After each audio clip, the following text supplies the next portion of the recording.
पे एक eligibility list आने वाली है जो कि 10 जनवरी से पहले आ जाएगी, ठीक है।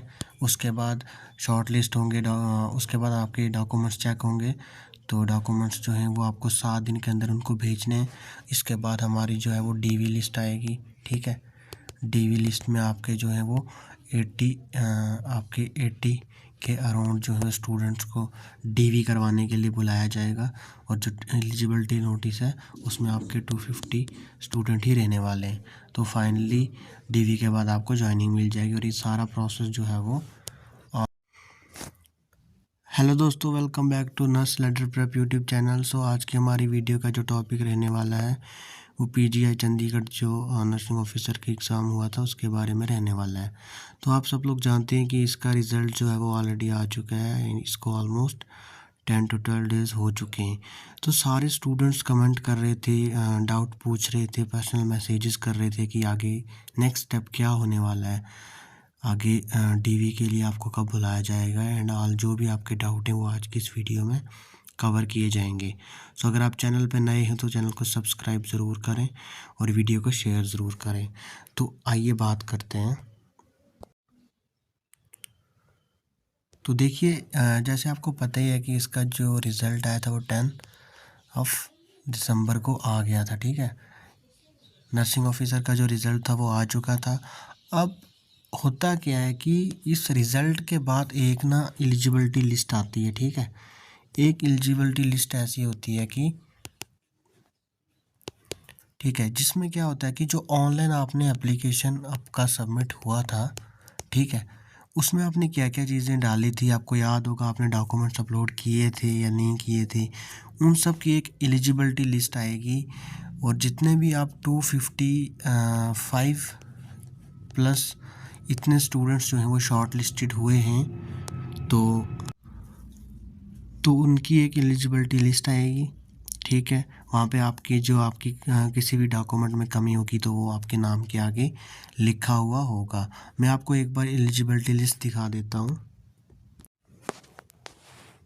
ये देखिए गाइस, कुछ इस तरह की आपकी एक एलिजिबिलिटी लिस्ट आएगी और वो आपको देखने को मिल सकती है जनवरी 10 से पहले, ठीक है। 10 से पहले एक आपको एलिजिबिलिटी लिस्ट देखने को मिल सकती है। इस एलिजिबिलिटी लिस्ट का पर्पस सिंपली यही रहेगा कि आपने जो ऑनलाइन डिटेल सबमिट की हैं उसमें कहाँ पर कमी है। जैसे मैं लास्ट ईयर की बात कर लूँ, 2023 में जो नर्सिंग ऑफिसर का एग्ज़ाम हुआ था उसमें अगर मैं बात करूँ सीरियल नंबर फर्स्ट की, इसका जो है वो कैंडिडेचर इन्होंने प्रोविजनल रखा था। अब क्यों रखा था? सबसे पहले इन्होंने बीएससी की डिग्री इन्होंने अपलोड नहीं की थी, ठीक है। वैलिड रजिस्ट्रेशन सर्टिफिकेट नहीं डाला था, ठीक है। तो गाइज़ आगे अगर मैं बात करूं तो देखिए, इसमें जो उस टाइम के जो स्टूडेंट्स थे ये ऑलमोस्ट आपके देख सकते हो आप, ये आपके पास एलिजिबिलिटी लिस्ट आपको मिल जाएगी। इसमें जो इन्होंने उस टाइम जो पोस्ट अराउंड थे वो थे हमारे 195 अराउंड थे। इसमें जो एलिजिबिलिटी लिस्ट बनी थी उस टाइम पे 617 की एलिजिबिलिटी लिस्ट बनी थी, ठीक है। इसके बाद आपको डीवी के लिए बुलाया जाएगा। इसमें जो शॉर्ट कम होंगे या जिस चीज़ में डेफिशिएंट रहेंगे। तो इस बार जो हमारे पास पोस्टें हैं वो हैं हमारे पास 57 की। तो यहाँ पर जो हमारे पास शॉर्ट लिस्टेड स्टूडेंट्स हैं वो 255 के अराउंड हैं, ठीक है। तो मैं आपको सिंपली बता देता हूँ कि अब जो एलिजिबिलिटी लिस्ट आएगी हमारे पास वो आएगी 255 स्टूडेंट्स की। इतने के अराउंड शॉर्ट लिस्ट हुए हैं तो इनकी एक एलिजिबिलिटी लिस्ट आएगी। एलिजिबिलिटी लिस्ट के बाद आपको क्या देखने को मिलेगा? एलिजिबिलिटी लिस्ट के बाद आपको देखने का मिलेगा एक टाइम पीरियड। ये टाइम पीरियड आपका 7 दिन का रहेगा, ठीक है। जैसे मैं बताता हूँ आपको, ये जितने भी स्टूडेंट हैं जिनको प्रोविजनली एलिजिबल किया है तो इनको ना पीजीआई की तरफ से एक मेल आएगा एंड मेल में ये सारी चीज़ें बताई होंगी और उनको 7 डेज़ का टाइम मिलेगा। 7 डेज़ में उन्होंने ये सारे डॉक्यूमेंट्स उनको मेल के थ्रू भेजने हैं, ठीक है। अगर जो स्टूडेंट्स जो हैं वो मेल का रिस्पॉन्ड करेंगे, डॉक्यूमेंट्स भेजेंगे, तो ठीक है, वो एलिजिबल हो सकेंगे। किसके लिए? डीवी के लिए। अगर वो मेल रिसीव्ड नहीं करेंगे या फिर डॉक्यूमेंट्स को अपलोड नहीं करेंगे, मेल के थ्रू नहीं भेजेंगे उनको, तो उनका कैंडिडेचर कैंसिल हो जाएगा। ठीक है। तो अब आगे की अगर मैं बात करूं तो आगे क्या होगा, ये देखिए गाइस, मैं आपको यहाँ पे दिखा देता हूँ। ये जो यहाँ पे लाइनें साफ साफ लिखी हैं कि ये देखिए, ये ईमेल रहने वाली है। इस पे आपने जो भी नॉट एलिजिबल को, द कैंडिडेट कैंसिल हो चुका है, जो प्रोविजनली एलिजिबल से are required to submit the request documents at email within 7 days of the issuance of this notice. ठीक है। इसमें आपने उनको डॉक्यूमेंट्स अपलोड करने हैं। ठीक है, ये एक ऑफिशियल नोटिस है। इसके बाद ये सब डॉक्यूमेंट्स वापस आपको अपलोड करने के बाद, भेजने के बाद क्या आएगा, एक डीवी कॉल आएगा। हाँ, तो एलिजिबिलिटी नोटिस के बाद की जो लिस्ट है वो है हमारी डॉक्यूमेंट डीवी लिस्ट। ठीक है। एलिजिबिलिटी लिस्ट आएगी, उसके बाद 7 days आपको डॉक्यूमेंट्स अपलोड आपसे मांगे जाएंगे। अगर देता है कोई तो ठीक है, नहीं देगा तो उसको कैंडिडेचर कैंसिल हो जाएगा। डीवी लिस्ट में अब क्या होगा कि डीवी लिस्ट में कैंडिडेट को शॉर्ट लिस्ट किया जाएगा। किन में से?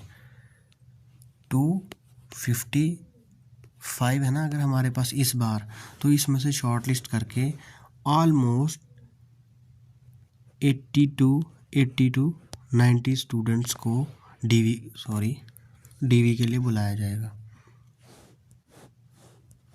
समझ गए आप?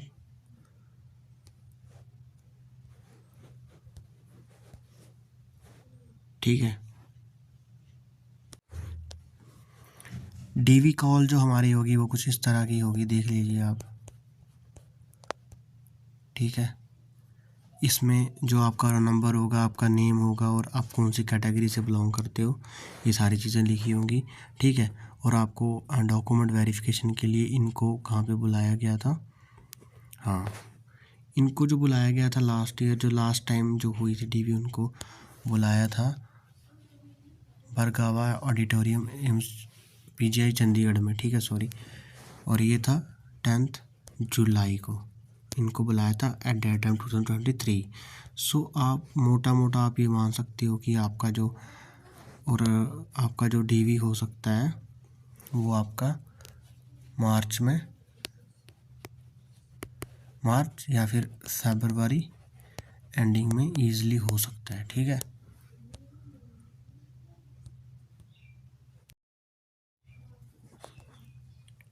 सो गाइज़, आई होप आप इस वीडियो से समझ गए होंगे कि पीजीआई का आगे का प्रोसेस क्या है। सबसे पहले एक एलिजिबिलिटी लिस्ट आने वाली है जो कि 10 जनवरी से पहले आ जाएगी। ठीक है। उसके बाद शॉर्ट लिस्ट होंगे, उसके बाद आपके डॉक्यूमेंट्स चेक होंगे। तो डॉक्यूमेंट्स जो हैं वो आपको 7 दिन के अंदर उनको भेजने हैं। इसके बाद हमारी जो है वो डीवी लिस्ट आएगी। ठीक है। डीवी लिस्ट में आपके जो है वो 80 के अराउंड जो है स्टूडेंट्स को डीवी करवाने के लिए बुलाया जाएगा। और जो एलिजिबिलिटी नोटिस है उसमें आपके 250 स्टूडेंट ही रहने वाले हैं। तो फाइनली डीवी के बाद आपको ज्वाइनिंग मिल जाएगी। और ये सारा प्रोसेस जो है वो ऑलमोस्ट आपका मार्च 2026 से पहले हो जाना है। ठीक है। सो आप वेट कीजिए आराम से।